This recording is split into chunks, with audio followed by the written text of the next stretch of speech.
Emergency police fire ambulance. Hello, how are you?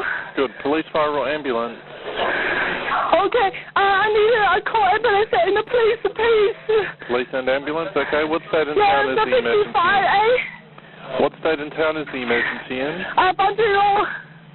Where? 55. Police and national 55, Bandrio. I think At around 9 a.m. on July 18, 2009, Kathy Lynn arrived at the home of her brother, 45-year-old Norman Min Lin, and found that he and his entire family had been bludgeoned to death. Kathy was with her husband at the time, a former surgeon and failed restaurant owner by the name of Robert Leon Bin Z. They'd had dinner with the Lin family just last night and were utterly shocked when they found their loved ones brutally slain in an inexplicable attack. Norman's wife, 44-year-old Lily Yun Lin, and her sister, 39-year-old Irene Yun Bin Yin, were found dead next to the head of the household.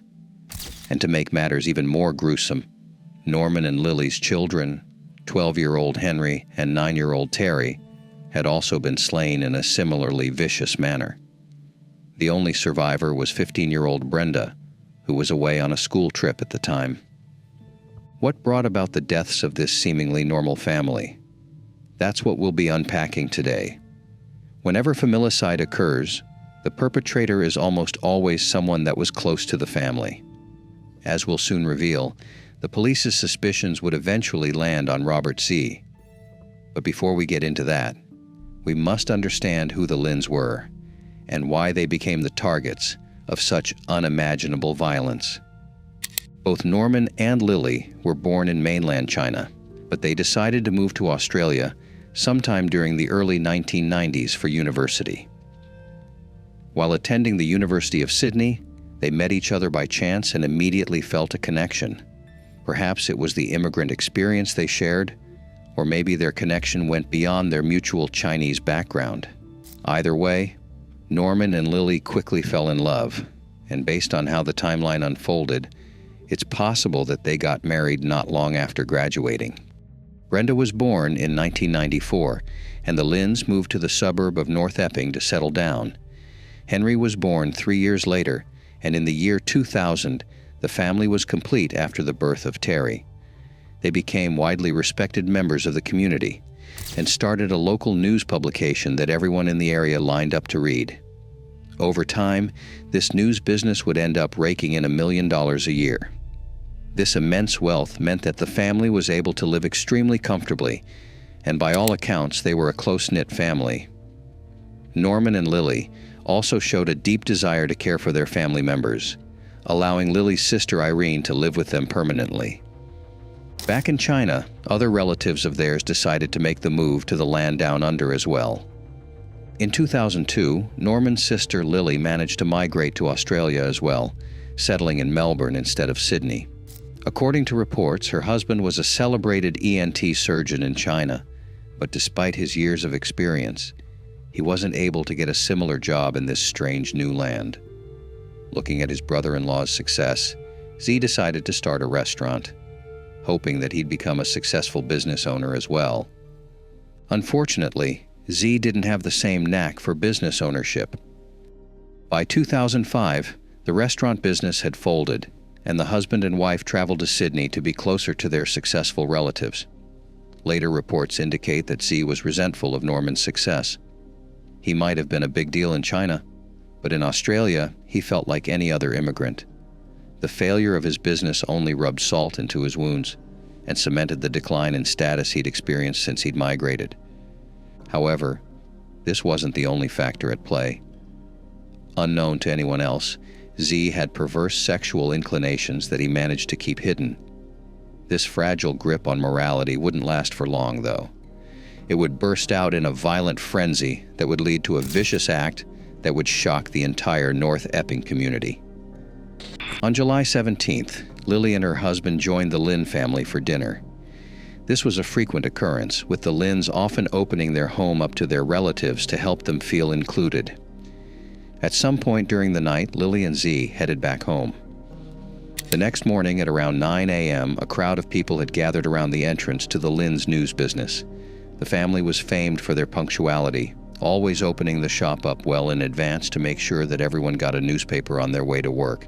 But something was different this time around. The minutes ticked by, and the Lynns were nowhere to be seen. Once Kathy found out about this, she and her husband rushed to the Lynn residence and found the front door unlocked. This is when they entered and found the mutilated corpse of Norman, Lily, and Irene. The two boys were found in their bedroom, completely covered in blood. As for Brenda, she was visiting New Caledonia on a school-sponsored trip. Was it mere coincidence that she wasn't around when the slayings occurred? From the very start, there was evidence to suggest that this was actually by design. For one thing, Brenda's room had been untouched. The door was closed, and her belongings were completely undisturbed, which is odd considering that the attacker went up to Henry and Terry's room to finish them off. This suggested that the perpetrator didn't want to hurt Brenda. In fact, he likely knew that she'd be out of town and possibly timed the incident to take advantage of her absence. Could this mean that the killer had a soft spot for Brenda? As it turned out, the culprit definitely did harbor feelings for the girl, but these feelings were of a twisted and perverse nature. As soon as Kathy found the bodies, she dialed 000, the emergency services number for Australia, and frantically tried to explain what had happened. What's the problem? What's wrong? Yeah. Hello? What's wrong? What's wrong? I'm not sure someone I think I'm not sure. You need to tell me why you need an ambulance. What's wrong? Yeah, I think someone died. I'm not sure. Why do you think someone's dying? I don't know. You need to tell me something. You're asking for an ambulance, but why? Yeah, I also need a police. Yeah, why? What's wrong? Because I think someone would die. Yeah, you need to say why. What have you seen or heard that makes you think someone is going to die?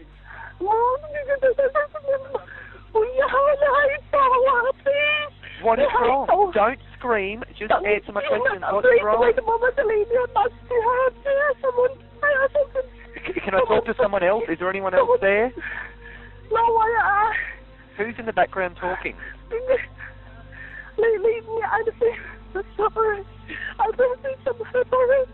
I've got police on the way, but you need to tell me what's wrong.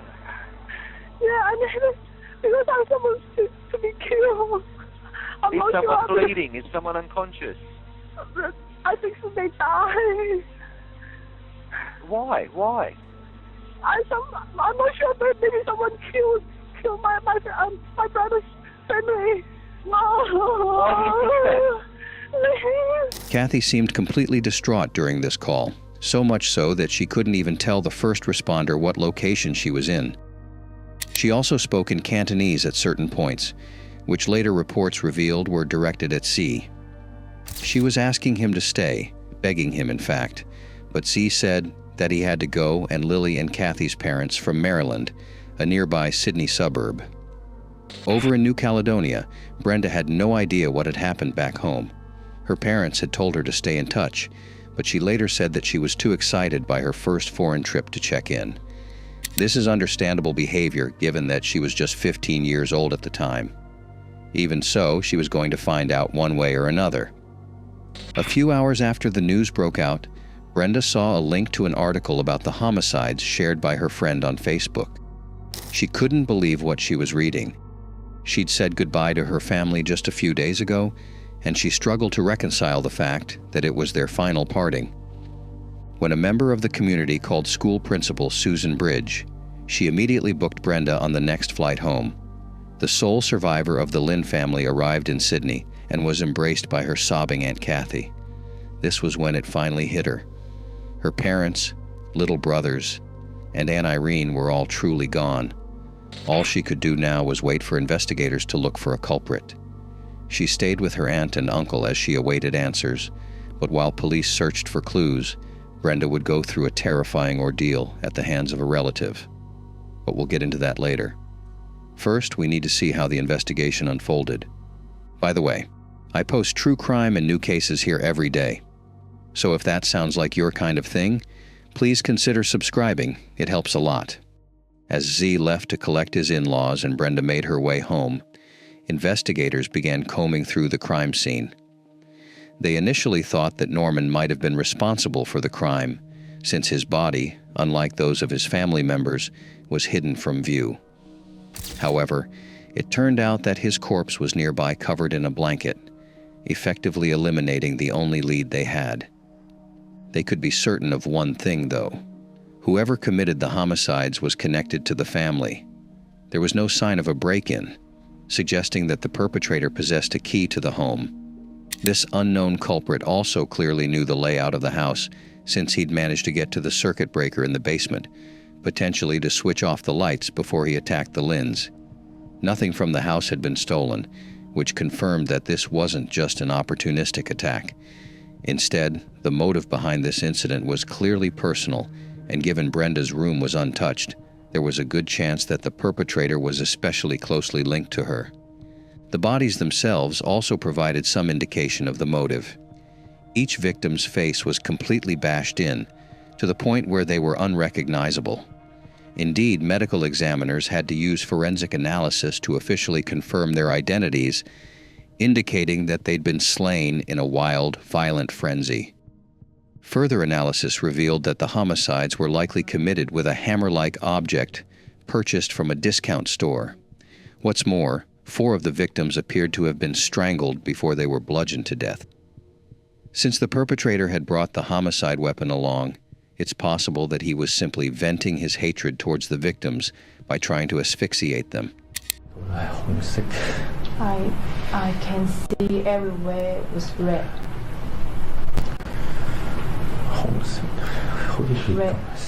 Red everywhere. 我首先睇到係阿嫂應該係。I think I saw my sister-in-law first. 我睇到之後，我即刻就攬住 Cassie， 我老婆唔好睇，唔好睇。Once I saw her, I hold Kathy and I said, Kathy, don't. While all of this was going on, Z was interrogated by the police.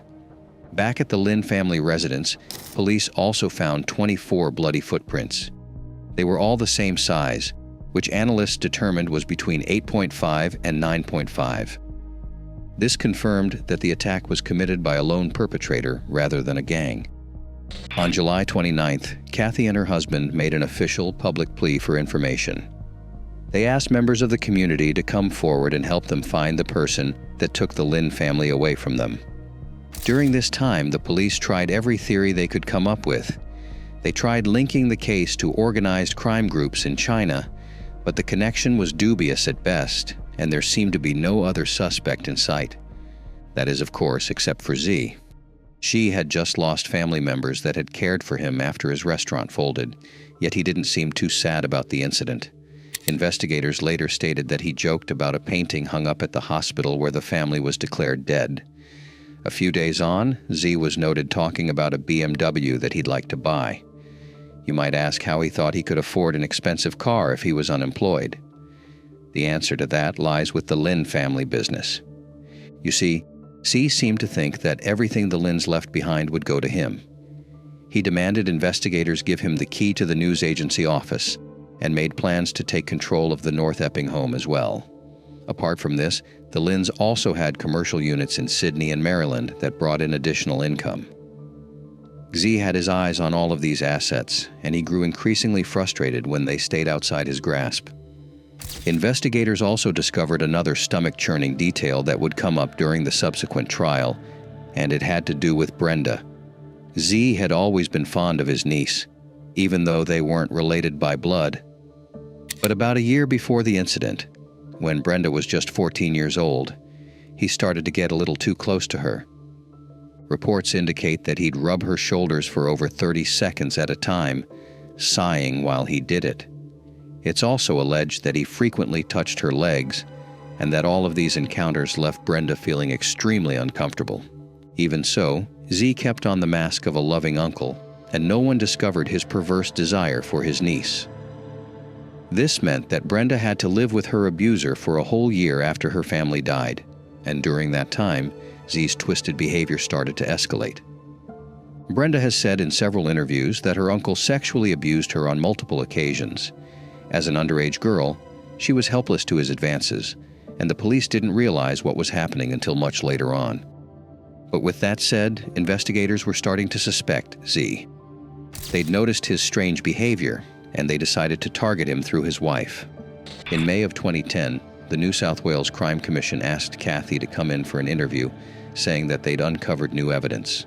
They revealed the presence of the bloody footprints, a detail that hadn't been shared up until this point, and mentioned that they came from a specific shoe by the Asics brand that had been purchased sometime in 2005.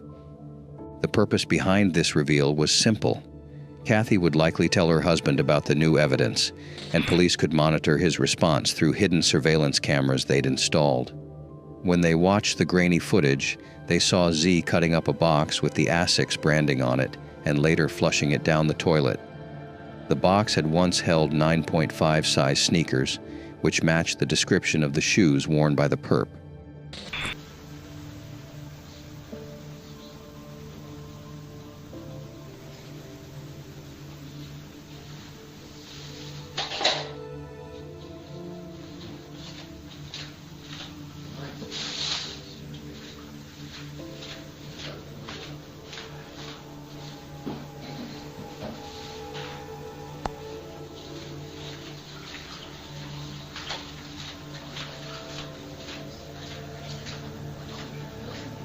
It bears mentioning that Kathy was with him while he cut up the box.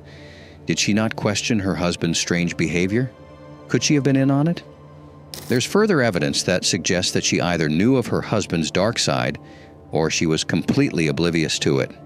By May of 2011, it had been nearly 2 years since Brenda's family had lost their lives.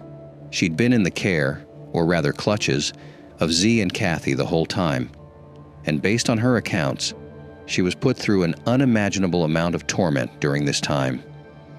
They'd moved into the North Epping home once inhabited by the Lynn family, so it seemed like Z's desire to live Norman's life was finally fulfilled. However, it all came crashing down on the 5th of May. Police arrived at the North Epping residence and arrested Z, who was remanded into custody at Long Beach Correctional Center.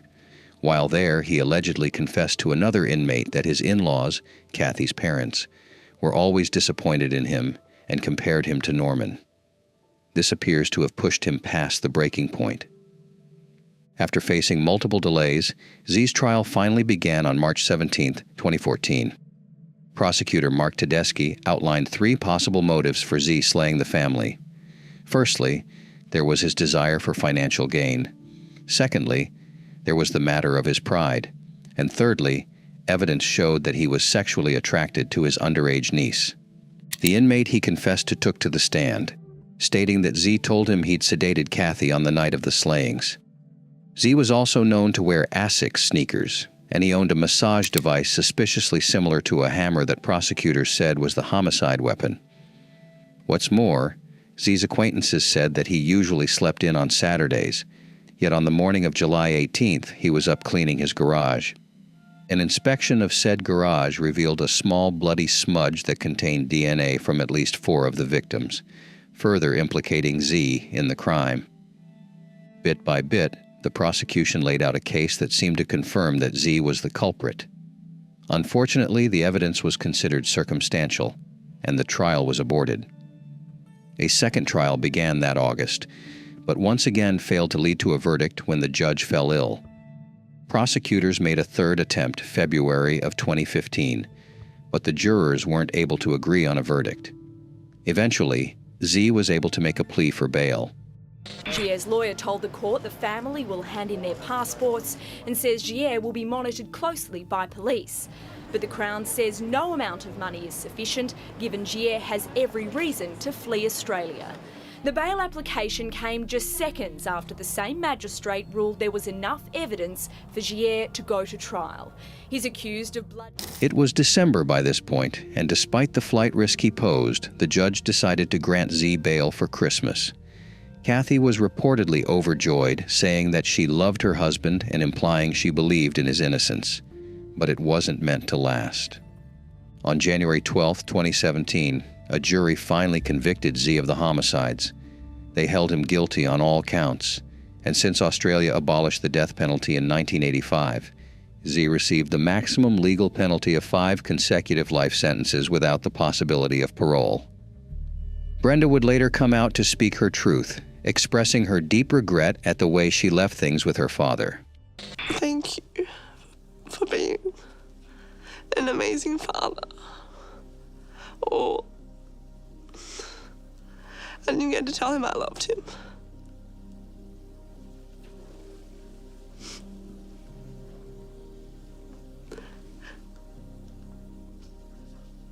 And that was the last time I talked to him.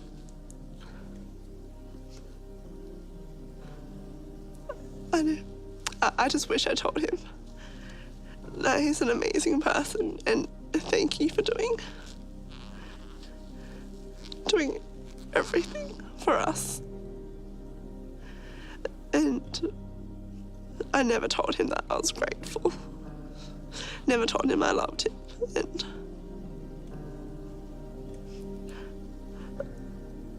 I'll never be able to either. With the culprit finally in jail, she might finally be able to move on, though the fact that she has to do so without her family makes it unimaginably difficult. Kathy has maintained a low profile since the conviction. It's unknown if she still believes her husband's innocence, but it's likely that she no longer has a relationship with her niece. The victims of these crimes include not just the people that died, but also the ones that loved them, the ones that have to learn how to live with the traumatic memory of their passing. So what do you think of this case? Did Z get the sentence he deserved, or did he get off easy because of Australia's abolition of the death penalty? We'd love to hear your thoughts in the comments below. If you like the way we create these videos and you want to help bring more cases like this to light, hit that like button and subscribe for more deep dives. Thank you once again for watching.